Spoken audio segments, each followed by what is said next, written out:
हमारे यहाँ तो शास्त्र यहाँ तक कहता है, गर्भवती नारी का जब गर्भ रहता है और उस समय पर गर्भ में जब संतान रहती है और ग्रहण, चंद्र ग्रहण हो चाहे सूर्य ग्रहण हो, ग्रहण अगर पड़ता है तो परिवार में, शास्त्रों में ऐसा वर्णन आता है कि गेरू, गेरू मतलब लाल चंदन। कौन सा चंदन? जम के बोलो जरा। लाल चंदन। ये गेरू तो बाद में आप लोगों ने उधर पे लगाना चालू करा, पर नियम ये है कि गर्भ में अगर बच्चा रहता है तो ग्रहण पड़ता है, चंद्र ग्रहण पड़े, सूर्य ग्रहण पड़े, तो जो नारी का गर्भ रहता है, भले वो 3 महीने का हो, 2 महीने का हो, 1 महीने का हो, 8 महीने का हो, 9 महीने का हो, 10 महीने का, नारी का अगर गर्भ है तो बुजुर्ग लोग भी कहते हैं, उनको ये भले नहीं मालूम होगा कि क्यों गेरू लगाते, गेरू नहीं, लाल चंदन की 3 रेखा नारी को अपने पेट पर खींच लेना चाहिए। क्या होता है तो कहा, बच्चा विपरीत पैदा नहीं होता, बच्चा स्वतंत्र स्वस्थ अच्छा पैदा होता है, सुखी पैदा होता है। एक प्रश्न हमारे भीतर खड़ा होता है, जब हम सूर्य नारायण भगवान को अर्घ देते हैं, जल चढ़ाते हैं, तो वो जल पृथ्वी पर जब गिरता है तो उसके छींटे हमारे शरीर पर लगते हैं, क्या वो ठीक है? क्या वो श्रेष्ठ है? तो शिव महापुराण की कथा कहती है, जब हम सूर्य को अर्घ देते हैं, सूर्य को जल चढ़ाते हैं, वो पानी जब पृथ्वी पर गिरता है, उसके छींटे हमारे शरीर पर लगते हैं, तो वो श्रेष्ठता का भाव निर्मित करते हैं, वो गलत नहीं हो सकता। कारण अब वो भी समझ लीजिए।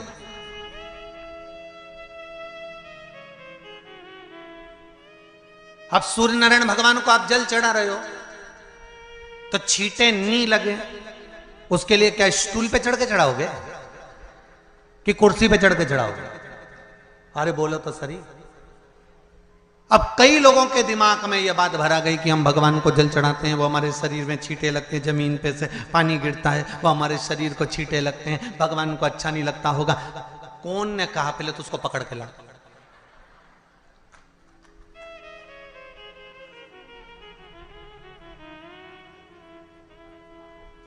क्योंकि मेरे राम जी महाराज, मेरे भगवान कृष्ण, बड़े बड़े संत, साधु, सन्यासी, तपस्वी, साधक, उपासक जितने भी हुए, जिन्होंने सूर्य की आराधना करी, इन्होंने टेबल पे चढ़कर या कुर्सी पे चढ़कर जल नहीं चढ़ाया, इन्होंने पृथ्वी पर खड़े होकर ही, क्योंकि पृथ्वी तत्व के देव हैं शिव।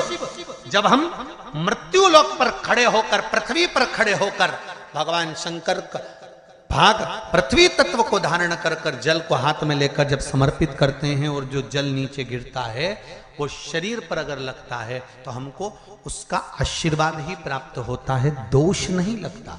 पर लोगों ने इसको विपरीत कर दिया। कि कौन ने विपरीत करा? कई लोगों ने इसको विपरीत कर दिया। कौन ने विपरीत करा? तो जो दूसरे धर्म के लोग होते हैं, जिनको हिंदू धर्म से नफरत होती है और जो हिंदू धर्म की पूजन, सेवा, अर्चना को समाप्त करना चाहते हैं, वो धीरे धीरे धीरे धीरे कहने लगे कि सूर्य को जल चढ़ाओगे तो शरीर में लगेगा, शरीर में लगेगा तो दोष लगेगा। इसको कह कहकर घर घर में सूर्य को जल चढ़ाना लोगों ने बंद कर दिया कि आप जल चढ़ाएंगे तो दोष लगेगा, शरीर पे छींटा लगेगा, शरीर को ऐसा लगेगा। ये दोष नहीं है। कितनी सुंदर बात है महाराज। सूर्य नारायण भगवान को जब जल चढ़ाया जाता है, हाथ सिर से 8 इंच की दूरी पर होना चाहिए। जम के बोलिए, सिर से कितना ऊंचा होना चाहिए? 8 इंच ऊपर अपना हाथ होना चाहिए मस्तक से सूर्य को जल चढ़ाते समय। और ना चांदी का, ना स्टील का, ना लोहे का, ना प्लास्टिक का, ना कांच का, ना सोने का कोई बर्तन, ना कांसे का, ना एल्युमिनियम का, ना पीतल का, केवल एक पात्र होना चाहिए, वो है तांबे का। काय का पात्र होना चाहिए? तांबे का पात्र। और सूर्य नारायण भगवान को जब 8 इंच ऊपर तुम्हारा हस्त है।